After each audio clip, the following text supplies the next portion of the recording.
Hey everybody, welcome back to the studio. Well, today's video came about like many of my videos. I'm here doing some work, listening to audio podcasts, listening to audio books, listening to YouTube videos. And I heard somebody talking that really annoyed me with what they said. And I'm probably going to get into more of their video in next week or two. But this one really bothered me. So what was the name of the video? Basically, how to make millions of dollars taking pictures. And this person who runs a YouTube channel that talks about everything. One day they're talking about the best coffee to buy. The next day they're talking about the best baby stroller. The next day they're talking about the best camera. The next day they're talking about how to make $1 million as a mechanic, how to make $1 million as a photographer. Generally, the stuff that they put out there is a bunch of garbage because they have no experience with this. They're just regurgitating what other people have said. And this video was exactly that, a bunch of regurgitation. How to make $1 million a year by... And it went into 10 different ways. So in today's video, I want to talk about one of the ones that annoyed me so much because I've done it for so many years. And that is how to make millions of dollars a year by taking legal photographs. Now, what do I mean by legal photographs? Pictures for legal purposes. So for court cases, you go out and you take pictures for a lawyer. You go out and take pictures for a private investigator. You go out and take pictures for a real estate person. You go out and take pictures for somebody that got injured. Then these pictures are taken and then used in court. So first, I am not a lawyer. This is not legal advice, but this is what I've seen over the years, 30-something years of doing this and how it's evolved. So this person that was doing the video said, all you do is go out and you snap a couple pictures, you provide the pictures to your client, and you charge them $5,000 or $10,000 or $20,000 for a day's work. Well, first of all, that amount is a bunch of garbage. Honestly, a day's work for that amount, I have not ever heard of that much. Maybe it happens somewhere in the world, but unless you're renting a helicopter, unless you're on a stakeout, unless something's happening, it's not just for a couple minutes work. So the price, way out to lunch. Then their other statement was you just go, snap some pictures, provide them to your client, and you're done. Well, I'm sorry, but the information that they have is so out of date, it's ridiculous. So let's talk about reality. Okay, when I first started as a photographer 37 plus years ago, I started taking pictures for legal purposes. I work for everybody you can imagine, and I'm going to talk to at the end of the video who you can work for if you do want to get into doing this. But I work for lawyers, I work for people, individual people, I work for everybody. And back in those days, what I would do is I would go out and I would shoot a roll of film, I would get the film developed and printed, and then I would provide it to my client. That was it. That was how it was done 30 years ago. This person who had just done the video a few months ago said that that's how it's done now. No, it's not. That lasted for a number of years, and then things changed. And what happened was, I guess people had started doing things to pictures, modifying pictures to make them look worse than they were or whatever. So the court required me to start filling out a form stating that the pictures that I took were exactly as I saw it. That I did not go into a place and modify something. So I did not walk into a commercial property that had been damaged and kick more holes in the wall. I did not go in and spray paint on the floor. I did not go in and smash windows. So I had to fill out this document, and then it had to be notarized or whatever by the lawyer or by the client or whatever. So that happened for a number of years. Then things changed again. Not only did they want this document, but they wanted me to stamp the back of every single picture to say, this picture is what I got developed. I authorize or I admit or I confess or I state that this picture is 100% accurate. I would sign the back of the picture, it would be stamped, and then they would take it and enter that into evidence. Things changed again a few years later where I would do the same thing, but instead of providing the negatives and the prints to the client, the court wanted me to change things, and I would provide a set of prints that were identical to another set of prints that I kept on hand here with the original negatives. So because I'm an independent third party, I would not provide the negatives or all the prints to the client, just in case they were going to do something, should we say, a little bit illegal. So I would keep a copy and the client would keep a copy. Well, this changed things a lot because I had to keep records.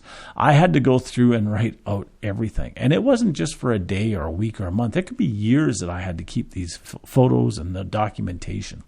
So that changed things again.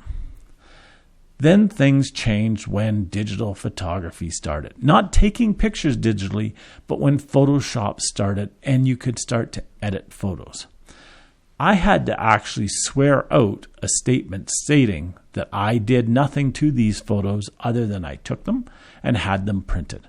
That I did nothing to edit them, to change them in any way, shape, or form. And it took a lot of documentation, a lot of paperwork to get this done. So that's how I did it for a number of years from there. Then things changed again. Then digital photography started. And when digital photography started, things changed big time because now it was easy to go out and to take pictures and to edit them. And there was no original negative.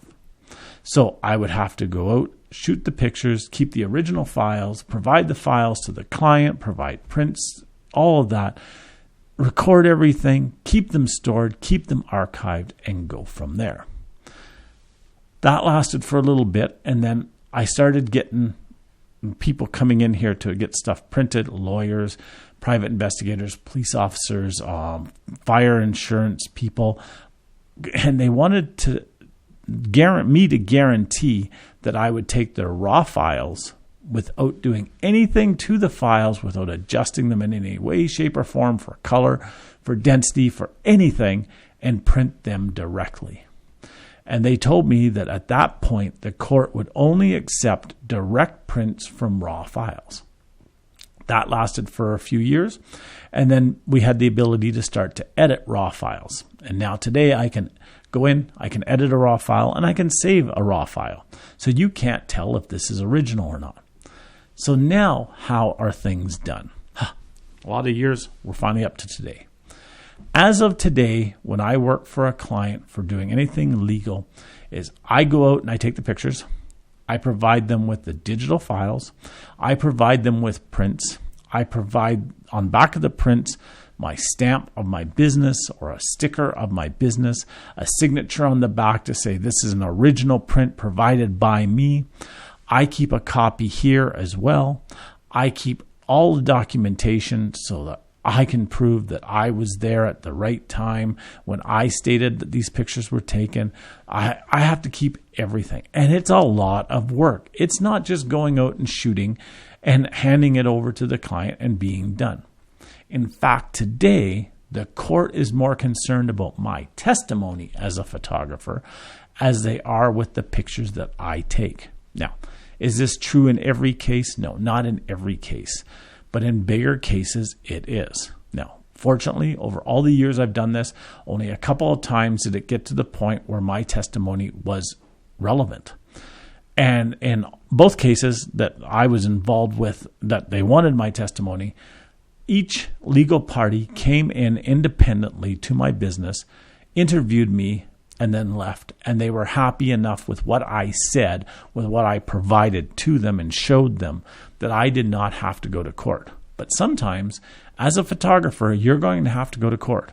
And it may take a day, a week, a month, whatever, of you going to court for you to get through the job. So understand, it's not just shooting, it's not just providing, it's not just doing that. It takes a lot more today. So who can you work for if you want to do these pictures? Well, here's a list. And here's some of the people that I've worked for in the past. First, number one, lawyers. They need pictures. And as a lawyer, for them to go out and take the picture, it's a bit of a conflict. As an independent third party like myself, I can go out and take it, and my testimony and my pictures have more weight to them than the lawyer for the defense going out and taking pictures or the lawyer for the prosecution doing it. So, number one, lawyers. Number two, the client. I've had a lot of people who've come in that have had pictures done of injuries that they've sustained, scars on their arms, scars on their side, missing a finger, whatever, that they needed documented so that they could show the court that this is how they've suffered. So the client. Another client, just to toss it out there, real estate people. The house gets damaged, a business gets damaged, somebody drives into the side of a building, had a couple of those. They wanted to show the damage. They wanted to show how much repair needed to be done. They wanted to show how much it was going to cost by way of having that building shut down, that they couldn't get around the damage by just like closing that section off. So I would have to go into the building and photograph that. I take a lot of pictures and do a lot of work for private investigators, a lot that aren't from around here. If they're around this area, they usually do the pictures themselves. If they're from across the country or another country, I go out and do it. Perfect example, a number of years ago, one of the private investigator's clients got mugged. The client said that when they left work at 3 a.m., it was dark behind the business and no lights were on. Well, the private investigator wanted to know if there was lights back there. So at 3 o'clock in the morning, I went to this business and I took pictures to show that there was no lights behind that business. I took pictures of the wall. I took pictures of the street. I took pictures of everywhere and provided it to the private investigator, who then provided it to the lawyer, who then provided so on and so forth. I've done work for fire investigators. I've done work for insurance companies. I have done work for traffic reconstructionists. I have done work for just about anybody you can imagine that needs to go to court. And yes, you can make some good money. I'm not saying you can't, but be prepared to do more than just take pictures, provide them to the client, and then walk away. As for how much can you make? Well, it's going to depend where you live. It's going to depend about the case and everything. Somebody who's trying to get $1,000 out of a client for damages to an apartment are not going to pay you $25,000 to go and take pictures of that apartment. Just not going to happen. But if it's $1 million lawsuit, and I've been involved in a few of those, even multi-million dollar lawsuits, then they may pay for you to go out there and do that. So until next time, have a great day. I'm going to go get a drink of water so I can get the frog out of my throat, and we'll talk to you next time. Bye-bye now. Have a great day.